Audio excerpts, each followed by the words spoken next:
Hello and welcome back to the second part of our analysis looking at the territories that in the modern world we would call from about Armenia, Turkey, the Balkans and the Greek islands.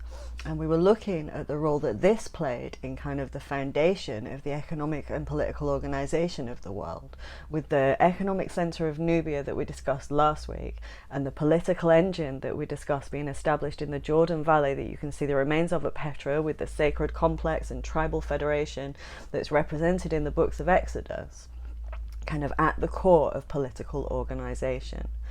Now, with the last video, we looked at the Minoan civilization and the disappearance of this civilization, the Myceneans.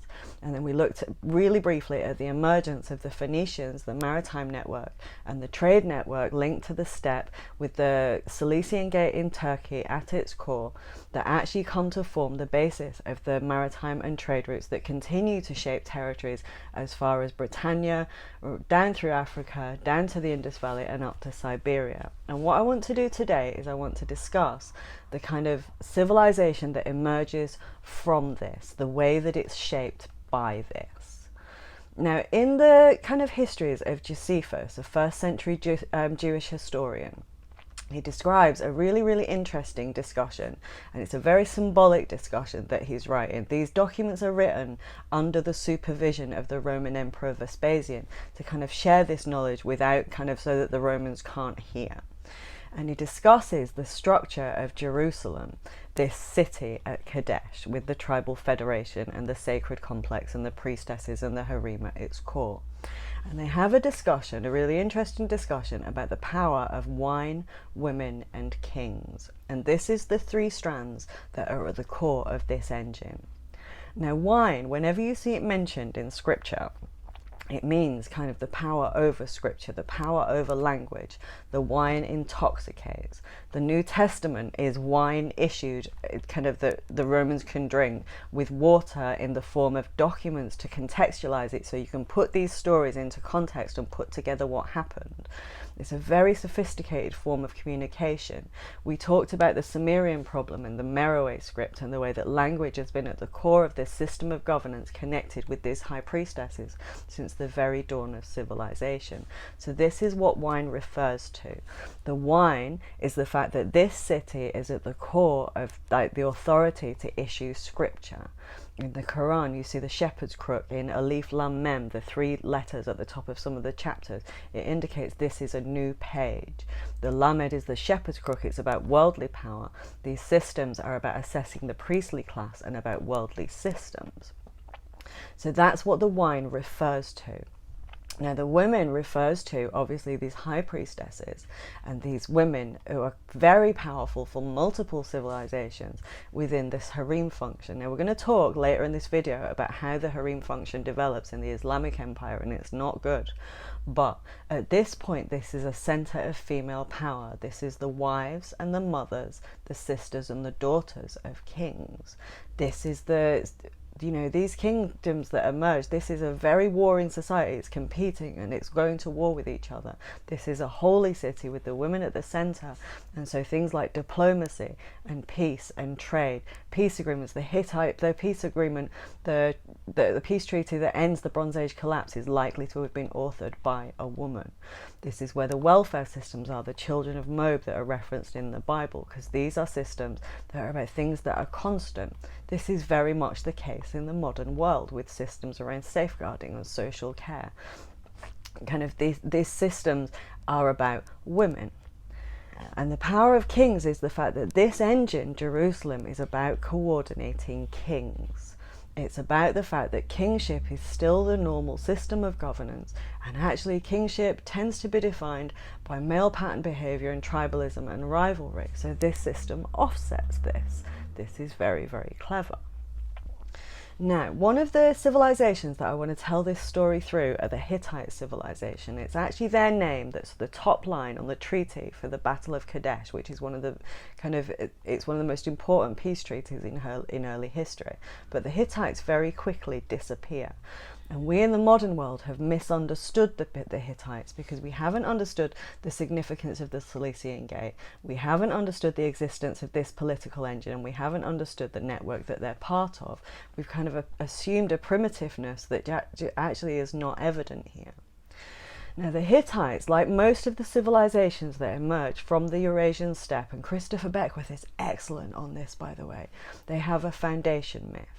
With Moses, you have the baby rescued in the basket by the flood. This is very much kind of a foundation myth that's linked to the Eurasian steppe. You see it with Sargon of Akkad. This is repeated across ancient civilizations.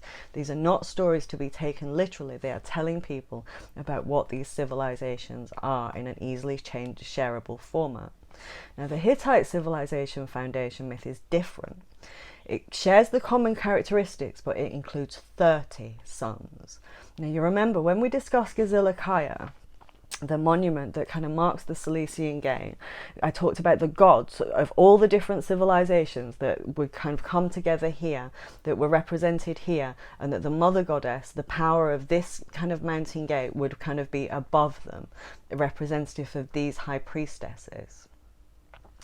Now, the Hittite civilization has 30 sons because this civilization emerges very much here around this gate and in this system where these high priestesses override. This is because this is multiple, it's representing multiple civilizations at the core of this one.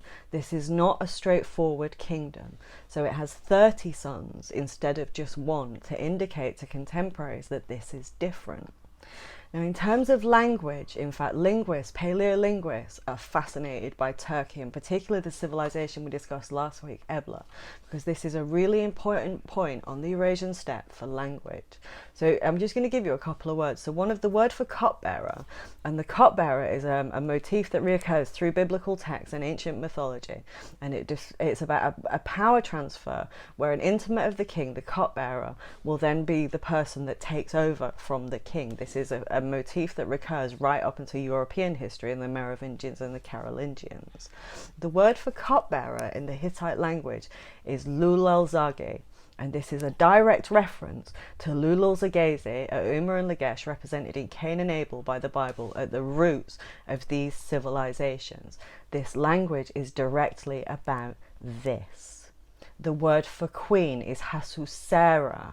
The word Sarah comes from here, the name attributed to the woman at the core of the stories of Sarah and Abraham and Helen of Troy. It comes from Hasusera, which is a Hittite word for queen. In actual fact, her name, given the name Helen in the Greek mythology, it's more likely to be something to do with moon, and it's more likely to be Selene or Helene. But it's Hasusera is why she's called Sarah in the Bible. This means queen in Hittite. Now, one of the documents that I've used really, really intensively in this course of study is a document. It's in the Bible. It's understood to be the dirty song in the Bible, and it's actually because it's got sacred marriage at its core and the history of this site and why the covenant was lost. And it's the Song of Songs, or the Song of Solomon. Now, the Song of Solomon is incredibly interesting. I was using it to learn Hebrew, and what I realized, there's a song that's kind of represented in ancient Mesopotamian mythology that the high priestess would sing to all the assembled people. And throughout Hebrew and Christian thought, it's mentioned in the New Testament, people would hear it in their own language. The Hebrew in this song is so that many, many different civilizations will hear this song in their own language. And the section that's regarding Sarah, it says, Sarah ani we Noah bano Jerusalem. It's actually Luwian, which is the other language associated with this civilization under the Hebrew. The Hebrew is literally, there's Akkadian and there's a bunch of other languages represented in this text. This is a song that the high priestess would sing so people would hear their own language. The root language of Hebrew, Greek and Latin is a language called Phoenician, which emerges here and has characteristics imported from both Luwian and Hittite and all these others, and actually goes back to Egyptian hieroglyphs. And just a pro tip, if you want to learn any of these languages, if you want to learn Hebrew or Greek, don't learn their alphabets first, learn Phoenician first. You learn those characters in about a week, you'll have the basis of Aramaic, Greek and Hebrew. Hebrew is the language of scholarship, so that lots of message, like Hebrew is an incredibly complex language because it's a literary language, so that these people can be communicated in a language where they will hear their own language. And the Bible, the later scriptures are written in Hebrew. This is a language of the scribes. The lingua franca is a language called Aramaic, which can be learnt by lots of other languages, which is literally just the letters of the Phoenician alphabet and can be adapted very easily regardless of what your language is. These are easy languages to learn if you learn Phoenician. Now, the Song of Songs is very, very much about kind of this issue of sacred marriage that runs through here. Abraham and Sarah are said to establish the first Kabba. They're said to stack, like at Geghard in Armenia, this is probably the site discussed in the stories. They still stack stones outside it. This is in memory of their female ancestors and this long history. In the Quran later, it says gods do not take wives, because even in Muhammad's time, they're still dealing with the issue of sacred marriage and the re-emergence of the practices that we saw at Gazilakaya with the little post on the wall where the high priestess would have to kind of have sex with someone in public as part of a ceremony. Abraham and Sarah represent a move away from this. The Song of Solomon is like about this, the first Kabba is about this, and the centre of this political engine at the Levant is about this. Now, it's through the Hittites that you actually learn, A, why the Hittites might have disappeared very quickly after the Bronze Age collapse. This civilization is connected to this function. It's about protecting this gate. It's in conjunction with these priestesses. It's part of this struggle right from the beginning. Then they disappear. Now, in Islamic tradition, there's a character called the believer of the Pharaoh's people, and he has a wife called Shanet al-Mashita. And the Quranic tradition, the Islamic tradition, gives you the actual information you need to be able to identify these people. The believer of the Pharaoh's people, if you read the Amarna letters in the period leading up to kind of the Battle of Kadesh, kind of in the generation before where Tutankhamun dies, his wife Ankhesenamun does the unprecedented thing of appealing to the Hittites for a husband, this civilization with the 30 sons. This is what they're supposed to help her with so that she can manage this process, and they don't believe her. So in actual fact, a guy who is a chamberlain within the royal household, steps up, and it's believed that he was in competition with kind of her family, but if you look at his tomb, he very much sees himself as a servant of these family, even when he becomes the pharaoh himself. His wife is Queen Te. She is the nursemaid to Queen Nefertiti, the nursemaid of the queen. Queen Nefertiti is likely the queen referenced in the Quran. This is about the lead up to the Exodus itself. There's a palace, a Persian palace up near the kind of site of Kadesh called the Palace Mashita, I think it's called, that actually Muhammad, he writes to the occupant of it to remind him of the sins of the Magi, to remind him of these ancient political relationships and these events, so they understand that he's the real deal. So the Hittite civilization, they literally have not kind of listened and believed Ankhesenamun at this point, and she's lost her ability to stabilize this situation, and this goes on to kind of the period of Ramesses II, and this is clearly remembered because the Hittites disappear. And the political reorganization that occurs after the Bronze Age collapse, where the Phoenician civilization emerged, where this maritime network is managed from the coast of the Levant rather than the Greek islands, the Scarlet and the Purple, this also results in a political reorganization of this territory from Armenia to the coast, but it excludes mainland Greece and the Greek islands because they actually go over to the Levant. And Greece enters into a dark ages, which lasts about 700 years while they are not part of this network. Now, the identity that emerges near the Cilician Gate is the identity called the Phrygians. Now, this area is known as the Phrygian Fields throughout Roman mythology, Greek mythology, and for the rest of civilization, and it remains very sacred. But the Phrygian is an identity that emerges at this point where the Hittite identity is kind of done away with. And it's actually, I'm going to look at a city called Gordian, so you'll recognize it from the Alexander kind of mythology about the Gordian knot.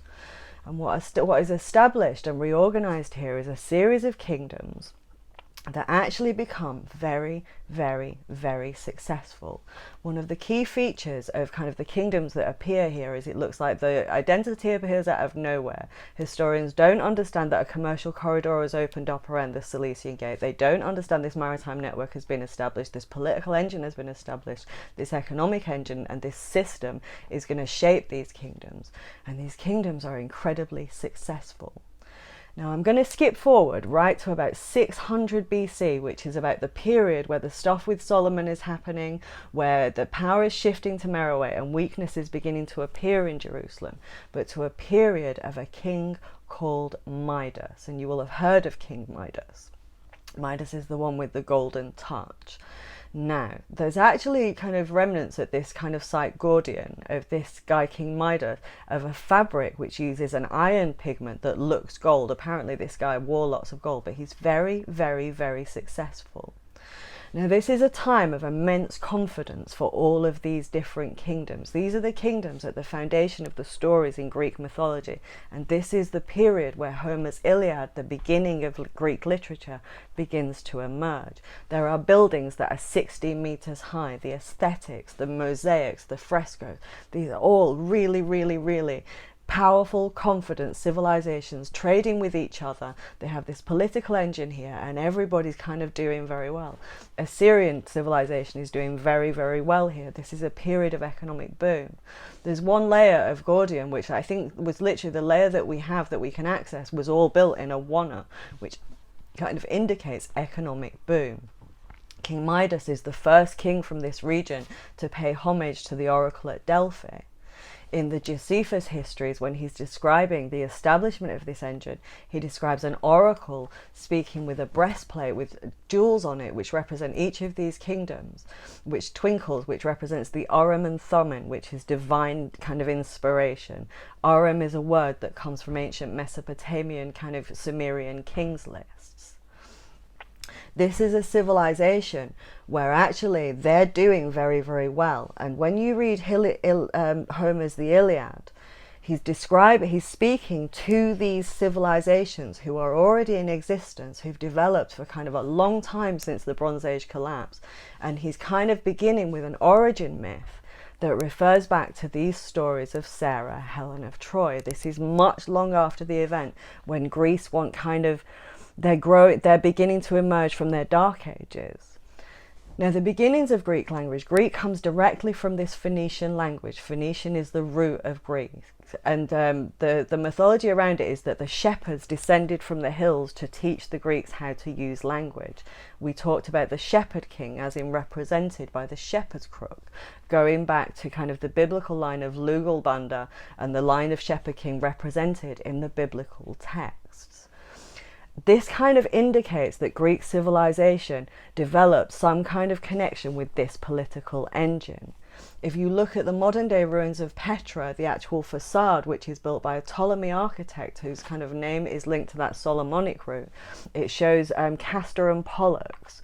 And we kind of believe that Greek civilization impacted it later, but actually this is very much likely to indicate that they enter into this political arrangement in some way at this point.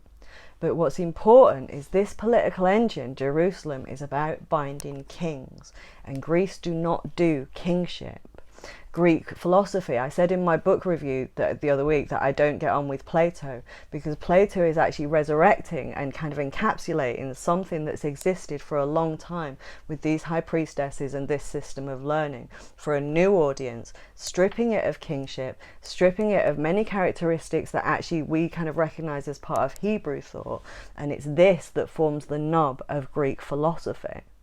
The Greek classical age, the emergence of this identity is actually kind of speaking to a highly developed political and kind of economic kind of context that's literally, this is actually the foundations of Greek civilization. They don't just emerge out of nowhere, they emerge out of a dark age to be part of this and to trade and go to war with this. Now, the issue, we talked last week about the impact of the stories of Solomon and the loss of the Holy Covenant and the shift in power to Meroe. Meroe is quite some way down, and this actually causes changes in the steppe. These kingdoms have all grown up. You see the kingdoms of Urartu, which are kind of associated with Armenia. These kingdoms have all grown up, but all of a sudden there's this dramatic change. And what we initially see is that the rise of the Persians, which I'm going to discuss next week, has to kind of provide some stability. We see the Jewish exile, which is the period that's very important to Jewish history for this period. It's this that actually leads to the rise of Cyrus the Great. And the first thing that you notice with Cyrus the Great is he binds all these territories. And this civilization, Jerusalem, has kept this organizational connection behind a veil of secrecy, the double naming system represented by the curse of Canaan in the Bible. But under Cyrus the Great, you start to see just how many territories are bound here. When Christopher Beckwith is talking about the Eurasian culture complex, he's talking about territories that actually go far beyond this steppe and far beyond Persian dominance. But what you also see in artifacts at this time is because strong identities are emerging, a natural kind of identity kind of barrier and a culture war is beginning. So for instance, Philip of Macedon, Alexander the Great's father, is a kingdom who are actually wanting to assert their own power. Jerusalem is quite weak. And actually the Persian identity, if you look at the Persian artifacts, they're very much referencing the ancient Mesopotamian kind of influence because they're actually geographically over here. And what starts to happen under Persian, and as the Persians kind of develop as well, and you know, they make the mistake that all civilizations make and they're imposing their own identity. It's actually through the tension between Persian dominance and the Greek identity emerging that you begin to see the emergence of Greek civilization. It's actually conflict. This is the frontier. Now, I'm not going to discuss that this week. I'm going to discuss Greek civilization and the next stage of it, and the Persian dominance next week, and the Jewish exile in a lot of detail. But what I do need to refer to that because of is the Wars of the Diadochi. So Alexander the Great, whose mother has had her marriage ceremonies kind of on Lemnos and has have access to the Seleucian gate, he's part of what's evidently a dynastic plan that's come into being over a long time to achieve dominance over this territory. And after he dies, his successors carve up this territory, forgetting all the previous agreements. The mythology around Alexander the Great is about the Gordian knot. The person who can undo the Gordian knot can rule Asia. Well, he doesn't undo it. He just slices right through it. This is a symbolic story about the approach he takes. Now, of Alexander the Great's successor, we discussed the Ptolemies last week and their role in Egypt. But the successor that I wanted to talk about is the Seleucids.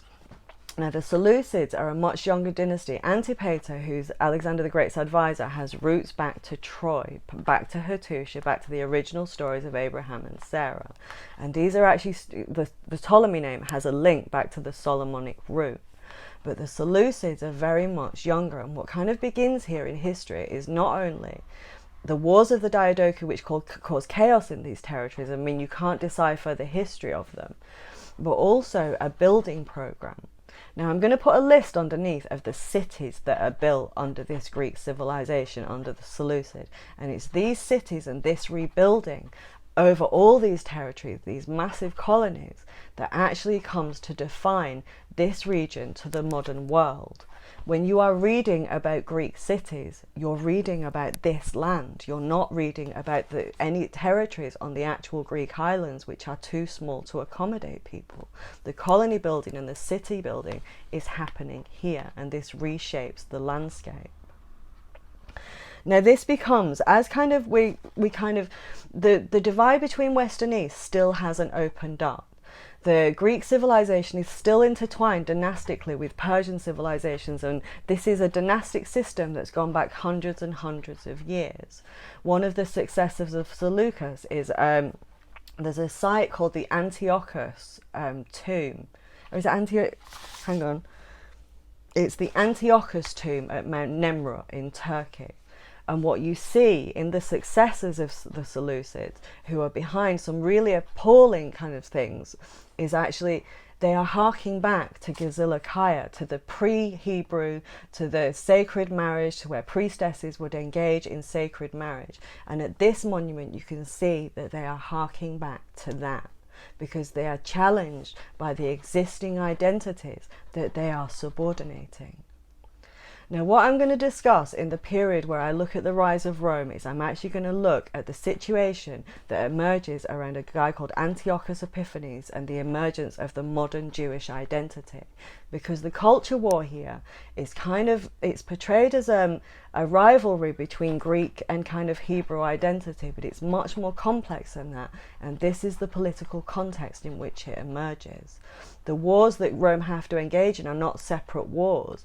They have the Punic Wars, which are about the Carthaginian Empire, which emerged from this, the Pontic Wars, which are about the Armenians on this territory, and the Parthians, which are the Persians, who are all linked together already with this centre at Egypt and the Nubia. And because we don't understand these connections, we see Rome's kind of progress in terms of separate wars. This is actually one major conflict as they are trying to rise. And it's actually, when you kind of look at the story around the New Testament being issued, what you understand is that this is the point at which the true divide between West and East comes into being.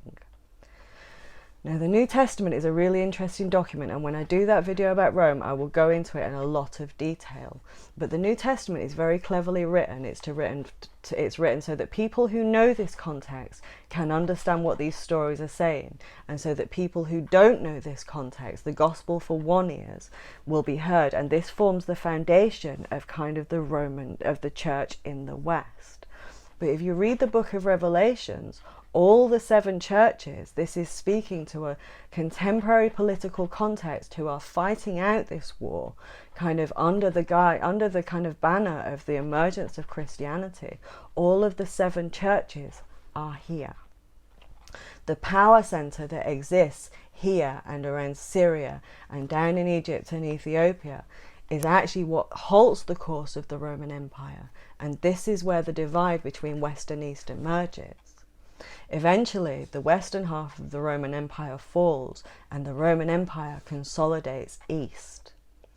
Constantine establishes kind of Constantinople in the city of Byzantium. But in actual fact, it doesn't just come out of nowhere. He needs control over this kind of waterway in the Bosphorus, because the economic power that he is kind of threatened by and is challenging him is here. Bithynia is opposite Constantinople. This is part of these territories. But what Constantine's period does is the territories that he takes over, it's within these territories of the Byzantine Empire, which is actually Rome, that kind of real modern identities begin to form. We see the emergence of Slavic languages. These states become known as the Balkans or the Baltic states around the Caspian Sea and the Black Sea, and become understood to be separate from these states over as far, around the rest of the steppe. Now, this is a problem because, Constantine's authority, if you look at the Kiro symbol that Constantine has, he has the shepherd's crook at the center of it. He uses Christianity to kind of override the fact that the western half of the Roman Empire is failing, and to kind of consolidate here and kind of asserts authority over the early church. But the boundary that's formed here is very much the boundary between West and East. The Islamic Empire with Muhammad is about waking up these political relationships and alliances and discussing this shared history. But he's doing it in a much smaller territory. He's doing it only in the east. It's the Arabian Peninsula, it's the Persian Empire that he's uniting. But he doesn't, this kind of line that's been broken off by the Byzantine border is not accessible anymore. And this forms kind of, I think the Quran calls it people surging against each other. It forms like a new identity, a new border. The Byzantine frontier, the Roman Empire, it's actually the Ottomans who emerge in Turkey, who actually eventually take Constantinople and defeat the Byzantines. But this doesn't happen till quite a long time later. We're talking, I think it's the 15th century. Now the Ottomans, they actually the Ottomans continue They're a very, very long-lasting dynasty, and the Ottoman dynasty themselves do not end until World War I. But within the Ottomans kind of system, this kind of subordination of these territories within the Byzantine territories is basically central to their system. They have a janissary system, which is a system of people around the Sultan, his personal kind of like an army system, a personal guard around the Sultan, which is actually created from literally children kidnapped from these Balkan countries. The harem system that's at the core of dynastic succession in the Ottoman system is actually often women who are kidnapped from these states. So in the modern world, you know, there are many, many states here who actually find it very difficult to discuss Ottoman the Ottoman period, because what the Ottomans mean for them was subordination and harm. Now, I'm really interested in the Ottoman Empire because within the Ottoman Empire, within the harem system, what emerges under a man called Suleiman the Lawmaker is a system where the original function of the harem system as a centre of power for women becomes very much apparent in a period called the Sultanate for Women. But this has actually been very difficult to discuss till recently. After World War I, Turkey had to abolish the caliphate, and in actual fact it's been kind of a faux pas to discuss this history, this very long history of Turkey, because of kind of the behaviour of this kind of caliphate, particularly towards the end. The Armenian Genocide, this site that we discuss, Armenia is going to get its own video because it really deserves one. It's got a long history. But in fact, Armenian kind of populations are a diaspora across the world. Kim Kardashian and her family associate very much with this Armenian diaspora because there was a genocide that marked the end of the Ottomans. One of their last real acts was a genocide of people from Armenia. So this is a complex history. And kind of as we come, I've kind of looked at these videos as kind of re-examining the history of the Silk Road and piecing together these sources. And often what I'm finding is this is a history where we have to address Western dominance. And don't get me wrong, I think we've had our war, you know, but actually the identities that form here, they're actually, as we kind of reach this point, the economic infrastructure of the 21st century is going to be built in this territory. And ultimately the divide between West and East should kind of disappear again for a while. But in the process of doing that, identities that were formed in this period that might have been formed by kind of the subordination of states around the Balkans by kind of civilizations represented by the Ottomans, these histories are going to become into relief. Like a lot of civilizations are starting to re-examine their own history. One of the most popular TV shows in Turkey at the minute is one called Magnificent Century, which is about Suleiman the Magnificent and Hürrem Sultan, his wife, who's incredibly important woman.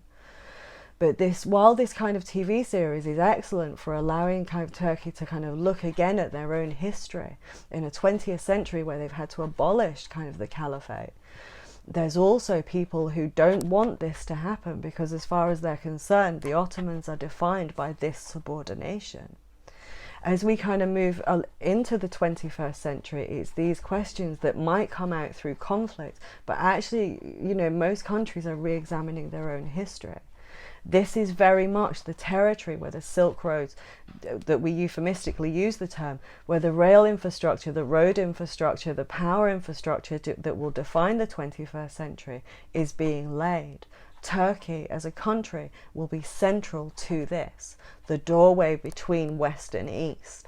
They will be at the core of kind of what emerges here. And the history that we're looking at that goes right back to the Minoan is the foundation of kind of the economic nervous system of the world, because the divide between West and East did not exist until the 1st century through the kind of the rise of the Roman Empire. And in order to look at this history and the way that we're all bound at these early roots, we also have to look at the identities that emerged around the emergence of Rome and in the period since, and the way that they have shaped kind of modern conflicts. Now next week I'm going to come back and I'm going to look at the next stage in Greek civilization that we associate with Aristotle and Plato, and I'm going to look at the rise of the Persians, and I'm going to look within that at the period of Jewish history that we call the Jewish exile, and a period covered by a guy called Antiochus Epiphanes. And then the week after, I'm probably going to start to look at the period covered by the rise of Rome and the New Testament. Thank you very much for sticking with me today. I will put this up kind of today, and I will be back on Wednesday with that book review of Capital in the 21st Century. My Patreon and PayPal are underneath. You can talk to me on Patreon. I really like doing that. PayPal, I'm still always crowdfunding for kind of materials and equipment to improve the quality of these videos. Thank you very much for sticking with me today. Thank you.